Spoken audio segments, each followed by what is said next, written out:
প্রিয় দর্শক সবাইকে স্বাগত জানাচ্ছি দীপ্ত টিভির নিয়মিত স্বাস্থ্য বিষয়ক আয়োজন বিআরবি হসপিটাল নিবেদিত স্বাস্থ্য কথা অনুষ্ঠানে।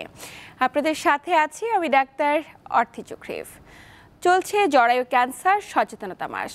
কী কারণে এত ব্যক্তি জরায়ু ক্যান্সারে ভুগছেন এবং জরায়ু ক্যান্সার হলেই বা আমাদের কোন ধরনের সতর্কতা গ্রহণ করা জরুরি? দর্শক, আমাদের নিয়মিত আয়োজনের আজকের পর্বে আমরা আলোচনা করব জরায়ু ক্যান্সার নিয়ে এবং এ বিষয়ে বিস্তারিত আলোচনায় আজ স্টুডিওতে আমাদের সাথে উপস্থিত আছেন অত্যন্ত স্বনামধন্য একজন বিশেষজ্ঞ চিকিৎসক। উপস্থিত আছেন ডাক্তার মোসাম্মদ ফারহানা তারান্নুম খান, যিনি অ্যাসিস্ট্যান্ট প্রফেসর গাইনোকোলজি এবং gynae oncology, national institute of cancer research and hospital এবং senior consultant BRB hospital Dhaka.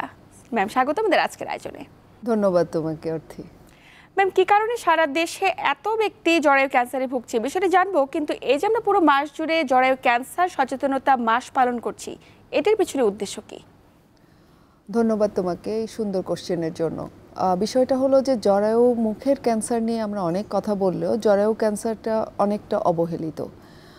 আর এই গত বছর থেকেই আসলে জরায়ু ক্যান্সার সচেতনতার মাস হিসেবে জুন মাসকে ধরা হয়েছে এবং এটার পিছনে উদ্দেশ্য হলো জনগণকে সচেতন করা, কারণ দিন দিন এই ক্যান্সারের প্রকোপটা বেড়েই চলেছে। এবং আগে দেখা যেত যে মহিলাদের যে প্রজননতন্ত্রের ক্যান্সার, তার মধ্যে নাম্বার 1 ক্যান্সার হলো জরায়ু ক্যান্সার, কিন্তু সেটা উচ্চবিত্তের দেশগুলিতে। কিন্তু এখন দেখা যাচ্ছে যে আমরা আমাদের ডেইলি প্র্যাকটিসে বা আমাদের হসপিটালে এই জরায়ু ক্যান্সারের যে ইনসিডেন্স সেটা প্রতিনিয়ত বেড়েই চলেছে এবং এটাতে করে মর্টালিটিও বেড়ে চলেছে, মায়েদের মৃত্যুর হারও বেড়ে চলেছে। আর এটার বিষয়ে সচেতন করার জন্যই basically international society for gynaecological cancer তারা উদ্যোগ নিয়েছেন গত বছর থেকে সচেতনতা বৃদ্ধির জন্য জুন মাসকে গাইনি ক্যান্সার অর্থাৎ ইউটেরাইন ক্যান্সার বা জরায়ু ক্যান্সার সচেতনতার মাস হিসেবে বিবেচনা করা হচ্ছে এবং আমরা চাই সকলে অ্যাওয়ার হোক, প্রত্যেকটি মা সচেতন হোক এই জায়গা থেকে। ম্যাডাম, জরায়ু ক্যান্সার এবং জরায়ু মুখ ক্যান্সার এই দুটো কি একই বিষয়, নাকি আমরা জরায়ু মুখ ক্যান্সার বলতে আমরা কি বুঝি কিংবা জরায়ু ক্যান্সার বলতে কি বুঝি? অনেক অনেক ধন্যবাদ তোমাকে। কারণ হচ্ছে যে আমাদের অনেকের মধ্যেই আসলে এই ধারণাটা পরিষ্কার নয় যে কোনটি জরায়ু ক্যান্সার এবং কোনটি জরায়ু মুখের ক্যান্সার। আসলে আমাদের জরায়ু বা যেটা মাতৃজঠর সেটার কয়েকটি অংশ থাকে, উপরের দিক থেকে ফান্ডাস, তারপরে বডি অফ দ্য ইউটেরাস এবং নিচের দিকের যে অংশ সেটাকে আমরা বলি সার্ভিক্স বা জরায়ু মুখ। তো জরায়ু মুখের ক্যান্সারটাই আসলে বাংলাদেশে মহিলাদের গাইনি ক্যান্সারগুলোর মধ্যে সর্বপ্রধান এবং এটা নিয়ে আমাদের দেশে ব্যাপক প্রচারণাও চলছে এবং প্রতিরোধের জন্য প্রোগ্রামগুলি চলছে। কিন্তু জরায়ু বা ইউটেরাইন যে ক্যান্সার সেটার আসলে খুব একটা বেশি সচেতনতা নাই বললেই চলে এবং এটা আমাদের হচ্ছে যে জরায়ুর যে ওয়াল থেকে, জরায়ুর আমরা জানি যে 3টি ওয়াল, ভেতরের যে আবরণে সেটাকে আমরা বলি এন্ডোমেট্রিয়াম, মাঝেরটাকে মায়োমেট্রিয়াম এবং বাইরের লেয়ারটাকে বলি পেরিমেট্রিয়াম। এই মূলত জরায়ুর ক্যান্সারগুলির মধ্যে এন্ডোমেট্রিয়াল বা যে স্তরটা আমাদের প্রতি মাসে মাসিকের সময় ভেঙে ভেঙে যায়, সেই এন্ডোমেট্রিয়াল যে ক্যান্সারগুলো সেটাকে আমরা মূলত ইউটেরাইন ক্যান্সারের মধ্যেই হিসাব করে থাকি। অন্যান্য ক্যান্সারও থাকে কিন্তু তাদের ইনসিডেন্সটা অনেক কম। তো আপনারা তো দৈনন্দিন প্র্যাকটিস করছেন, অসংখ্য রোগী পাচ্ছেন, এর মাঝে জরায়ু ক্যান্সারের রোগী বেশি নাকি জরায়ু মুখে ক্যান্সারের রোগী নিয়ে রোগীরা প্রতিনিয়ত আপনার? অবশ্যই জরায়ু, আমাদের বাংলাদেশের পরিপ্রেক্ষিতে জরায়ু মুখের ক্যান্সার মহিলাদের প্রধান ক্যান্সার, আর এরপরে আছে আমাদের ওভারিয়ান ক্যান্সার, তারপরেই আসছে এন্ডোমেট্রিয়াল বা জরায়ুর ক্যান্সার। তার মানে জরায়ু মুখে ক্যান্সারে আক্রান্তের সংখ্যা সব অনেক বেশি, অনেক বেশি। কোন বয়সী নারীরা জরায়ু কিংবা জরায়ু মুখে ক্যান্সারের ঝুঁকিতে রয়েছে? জরায়ু মুখের ক্যান্সার যদি বলি, যে সার্ভাইকাল ক্যান্সার, তারা সাধারণত এই ক্যান্সারে দুটো পিক থাকে, অর্থাৎ কোন বয়সে, একটা হচ্ছে 35 আর একটা হলো 55।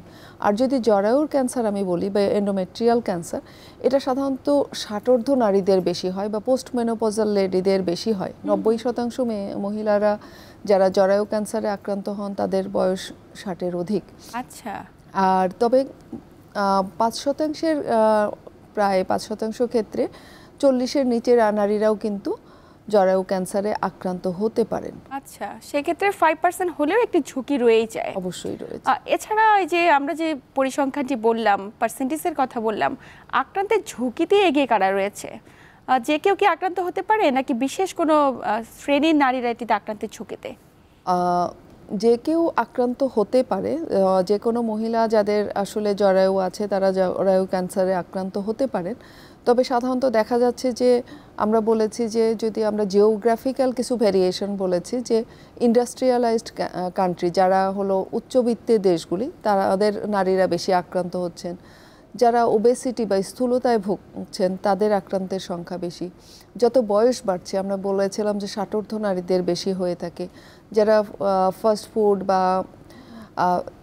চর্বিযুক্ত খাবার অধিক গ্রহণ করছেন, যারা সেডেন্টারি লাইফস্টাইলে আছে, এছাড়াও কিছু কিছু যেমন যারা ইনফার্টিলিটিতে সাফার করছেন বা কম বাচ্চা নিচ্ছেন, যারা পিসিওসে আক্রান্ত, এই সকল মেয়েরা বেশি আক্রান্ত হয়ে থাকেন।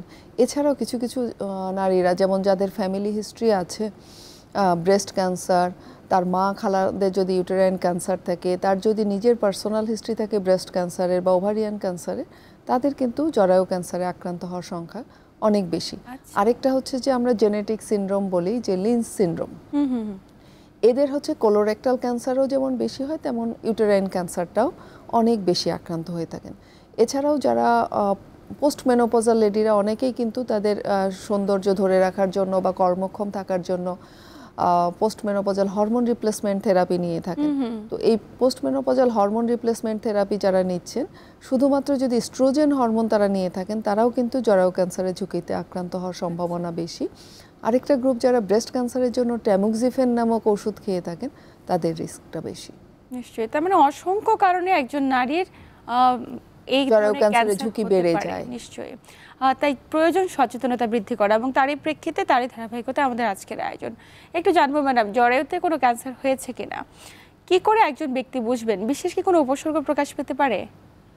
সাধারণত দেখা যায় অনেক ক্ষেত্রেই কিন্তু অ্যাসিমটোমেটিক, অর্থাৎ কোনো উপসর্গ ছাড়াও কিন্তু উনি থাকতে পারেন।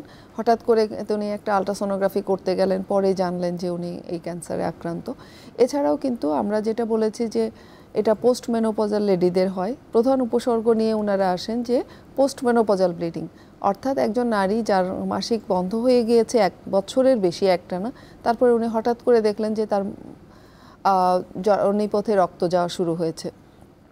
উনি হয়তো ভাবতে পারেন যে এটা আমি আবার নতুন করে কি আমার মাসিক হওয়া শুরু হলো কিনা, কিন্তু আমরা বলতে চাচ্ছি যে এটি আসলে সবসময় খারাপ কিছু লক্ষণ বহন করে। সুতরাং মেনোপজ হওয়ার পরে যে কোনো ধরনের রক্ত যাওয়া যোনিপথে, এটি অবশ্যই একটু সতর্কতার সঙ্গে বিবেচনা করতে হবে এবং গাইনোকোলজিস্টের পরামর্শ নিতে হবে। এটি গেল একটি। এছাড়াও কিন্তু রক্ত মিশ্রিত স্রাব, সাদা স্রাব, তলপেটে ব্যথা, কোমরে ব্যথা, তলপেটে চাকা অনুভব করা, অনেক সময় পেটে পানি আসা, ক্ষুধা মন্দা, এগুলোও হতে পারে। আরেকটি নারীদের কথা আমি বলেছিলাম যে 40 বছরের আগে কিছু নারী আক্রান্ত হতে পারেন। তাদের ক্ষেত্রে সিমটমটা হয় যে তাদের মাসিকটা অনিয়মিত হয়ে যায়। দেখা গেল যে মাসিক শুরু হয়ে অনেক দিন বন্ধ হচ্ছে না, অথবা অনেক বেশি রক্তপাত হচ্ছে, অথবা 2 মাসিকের মধ্যবর্তী সময়ে তাদের মাসিক হয়ে যাচ্ছে। এ ধরনের সিমটমগুলি নিয়ে সাধারণত আমাদের কাছে আসেন তারা। তো যখন এই ধরনের সিমটম নিয়ে আপনাদের শরণাপন্ন হচ্ছে একজন মা, আপনারা আসলে সুনির্দিষ্ট করেন কি করে? কেবলমাত্র হিস্ট্রির মাধ্যমে, নাকি কোনো বিশেষ পরীক্ষা করার প্রয়োজন রয়েছে?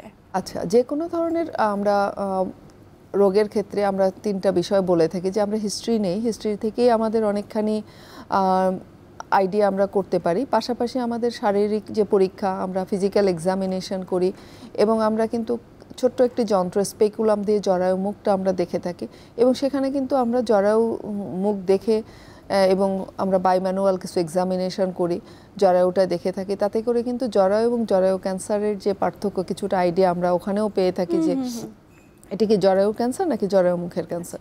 কিন্তু সেখান থেকে সব কিছু সম্ভব না, সেজন্য কিছু পরীক্ষা নিরীক্ষার প্রয়োজন হয়। যেমন হচ্ছে যে আমরা হয়তো তার একটা টিভিএস, ট্রান্সভাজাইনাল আলট্রাসোনোগ্রাফি, অর্থাৎ যোনিপথ দিয়ে যদি আমরা একটা আলট্রাসোনোগ্রাফি করি, দেখা গেল যে ইউটেরাসের যে লাইনিংটা আমি বলেছিলাম মাসিক বন্ধ হবার পরে সাধারণত এটা 4 মিলিমিটার বা তার কম হয়ে যায়, এটি পাতলা হয়ে যায় পুরুত্বটা। একজন মহিলার আমরা দেখলাম টিভিএস করে যে তার 16 মিলিমিটার, 18 মিলিমিটার, তখনই কিন্তু আমাদের সচেতন হয়।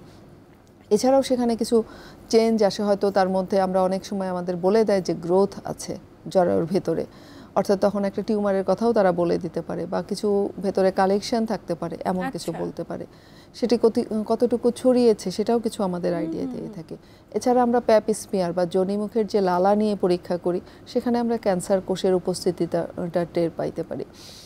এরকম যদি আমরা পাই তখন আমাদের কিন্তু একটু বায়োপসি করার প্রয়োজন হয়। আমরা বলি যে সহজভাবে যে ডিএনসি, অর্থাৎ জরায়ুর ভেতর যে আবরণীটা, সেখান থেকে আমরা কোষ নিয়ে আসি, অথবা ফ্র্যাকশনাল কিউরেটাস আরও আমরা ভালোভাবে বলতে পারি। এখন রিসেন্টলি আমরা যেটা করি যে হিস্টেরোস্কোপি, অর্থাৎ জরায়ুর ভিতরে একটা ছোট্ট যন্ত্র দিয়ে আমরা দেখি যে এখানে আসলে কোনো ক্যান্সার গ্রোথ আছে কিনা, পার্টিকুলারলি আমরা সেই জায়গা থেকে বায়োপসিটা নিয়ে আসলাম এবং সেটা হিস্টোপ্যাথোলজিক্যাল এক্সামিনেশন করে আমরা কনফার্ম হই যে আর এটি আসলেই জরায়ুর ক্যান্সার কিনা, কোন ধরনের ক্যান্সার, অর্থাৎ টাইপটা কি, সেটার গ্রেডটা কেমন, এ ধরনের।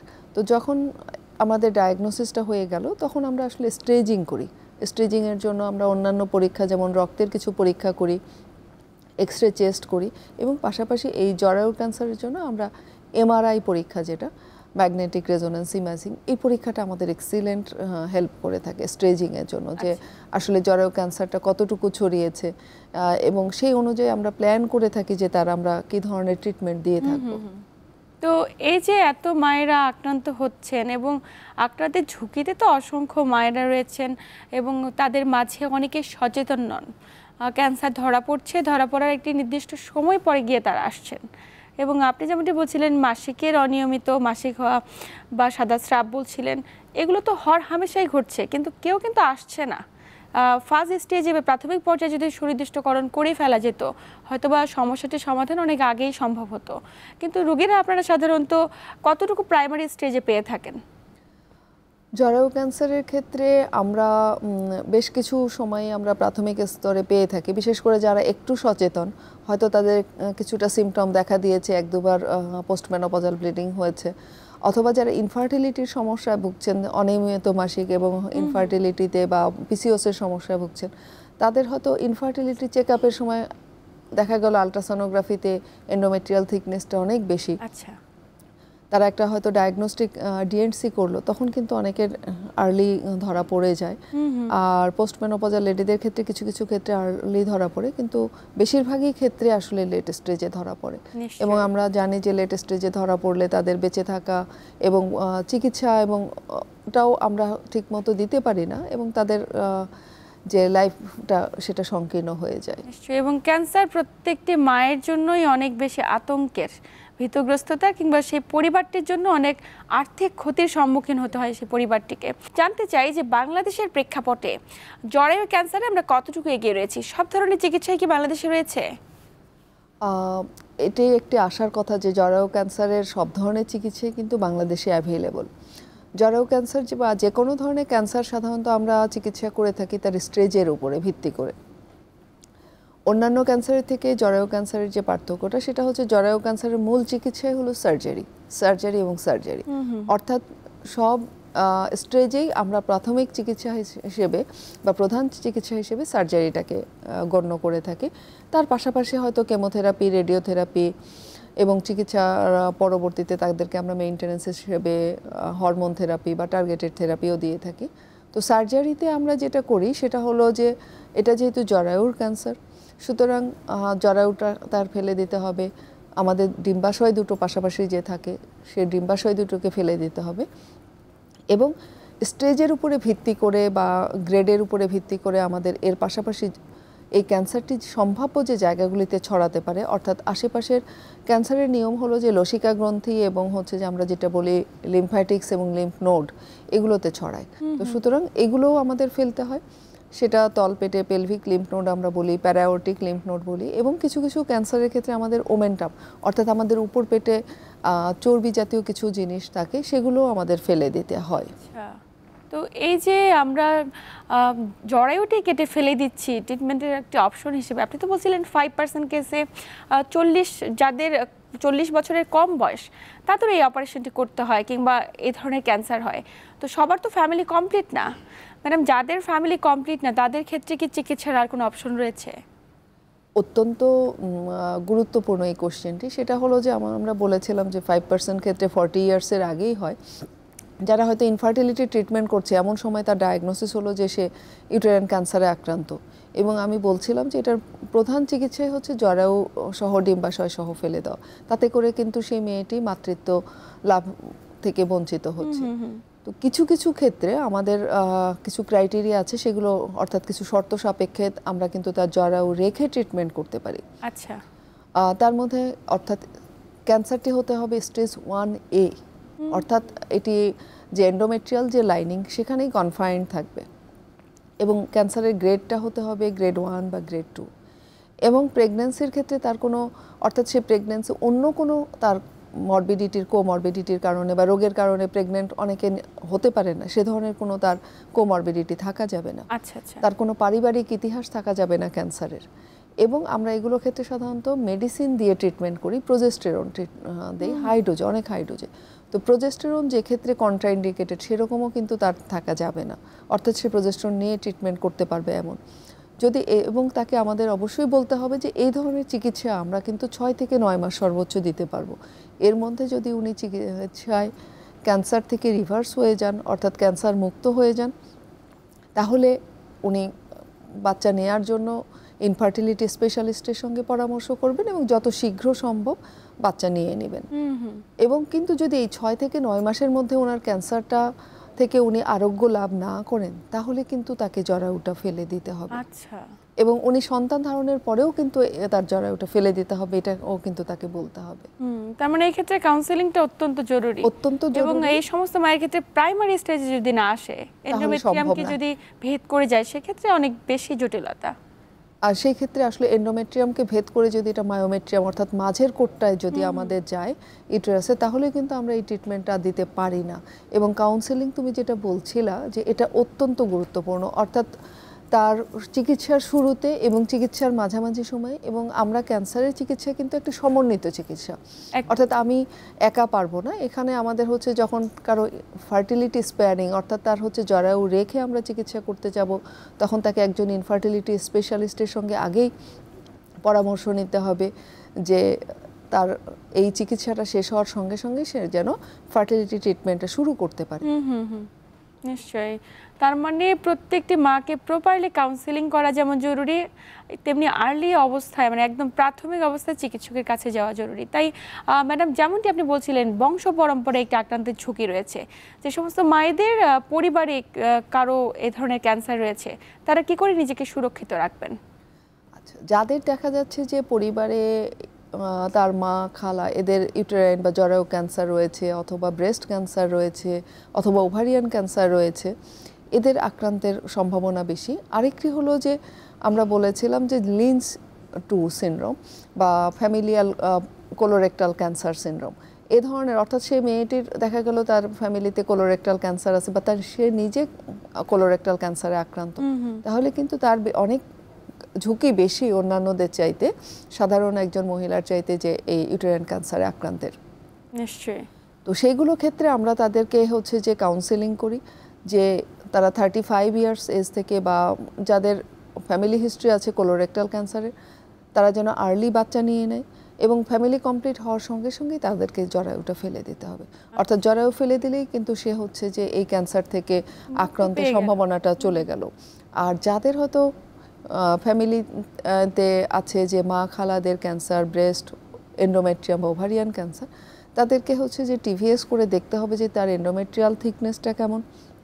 সেরাম CA-125টা আমরা করতে পারি, এবং হচ্ছে যে প্রয়োজনের ক্ষেত্রে আমরা হচ্ছে যে ডিএনসি করেও দেখতে পারি যে তাদের এ ধরনের কোনো ঝুঁকি রয়েছে কিনা। আর পাশাপাশি আরেকটা জিনিস আমি বলবো, সেটা হলো যে যারা ওবেজ, আমরা বলেছিলাম যে ওবেসিটি একটা কারণ, তো সেই ক্ষেত্রে হচ্ছে যে ওবেস যারা, তারা তাদের লাইফস্টাইল মডিফিকেশন করবে, খুবই জরুরি। এবং আমরা কিন্তু লক্ষ্য করছি এখন টিনেজ যে সমস্ত বাচ্চা রয়েছে, এত বেশি তারা heavy food, fast food, junk food খাচ্ছে, মানে এগুলোর প্রতি এত মাত্রায় আকর্ষণ যে তাদের ওজনটি ক্রমাগত কিন্তু ছোট অবস্থা থেকে বেড়ে চলছে। তো এই যে বললাম, তুমি যেটা বলছিলা যে ফাস্ট ফুড, এবং হচ্ছে এদের লাইফস্টাইলটাও সেডেন্টারি, তারা সারাক্ষণ হয় মোবাইলে অথবা ল্যাপটপের সামনে বসে থাকছে, এখন আউটডোর গেমস তারা করছে না, ফিজিক্যাল এক্সারসাইজ হচ্ছে না, পাশাপাশি ফাস্ট ফুড জাতীয় এবং ফ্যাটি ফুড বেশি খাওয়া হচ্ছে। এগুলো কিন্তু আমাদেরকে ওবেজ করছে, এবং এই ওবেসিটির সঙ্গে একটা ডিরেক্ট রিলেশন আছে জরায়ু ক্যান্সারের। কারণ জরায়ু ক্যান্সারের যে মেইন কারণ সেটা হলো যে নারীদের ইস্ট্রোজেন নামক যে হরমোন, সেটির আধিক্য।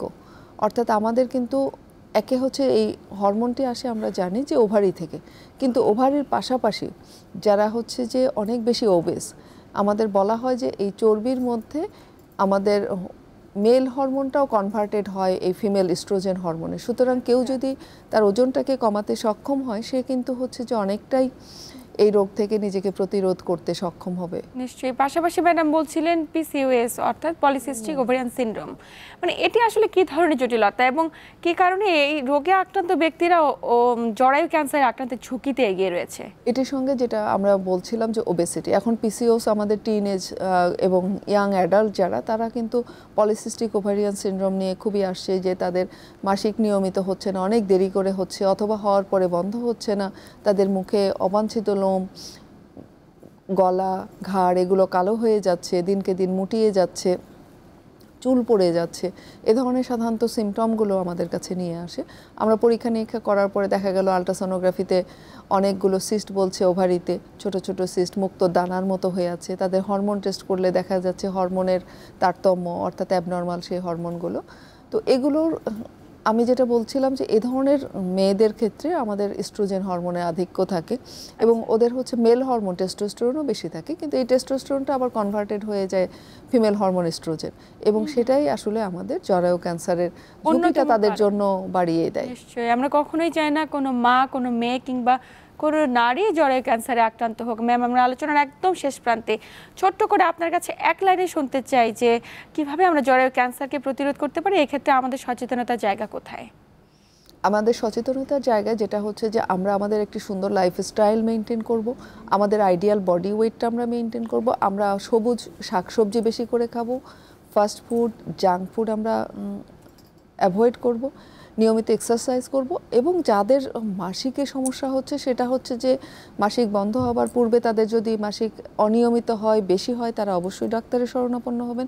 এবং এই সমস্ত নারীরা মেনোপজে গিয়েছেন, তাদের যদি পোস্ট মেনোপজাল ব্লিডিং অর্থাৎ যোনিপথে আবার নতুন করে রক্ত দেখা দেয় অথবা রক্ত মিশ্রিত স্রাব দেখা দেয়, অবশ্যই তারা দেরি না করে, খুশি না হয়ে ওনারা একজন গাইনোকোলজিস্টের শরণাপন্ন হবেন এবং প্রয়োজনীয় পরীক্ষা নিরীক্ষা করবেন। আপনাকে আন্তরিক ধন্যবাদ। আমরা আলোচনার একদম শেষ প্রান্তে গুরুত্বপূর্ণ তথ্য এবং পরামর্শের মাধ্যমে দর্শকদের উপকৃত করবার জন্য আপনাকে আন্তরিক ধন্যবাদ। অনেক অনেক ধন্যবাদ দীপ্ত টিভিকে এবং বিআরবি হসপিটালকে। প্রিয় দর্শক, এই ছিল আমাদের আজকের আয়োজন। এতক্ষণ সাথে থেকে আমাদের আয়োজন দেখার জন্য সবাইকে আন্তরিক ধন্যবাদ। দেখা হবে আগামী সপ্তাহে ঠিক একই সময়ে নতুন কোন আলোচনায়। ততক্ষণ পর্যন্ত সবাই ভালো থাকুন, সুস্থ থাকুন এবং দীপ্ত টিভির সাথেই থাকুন।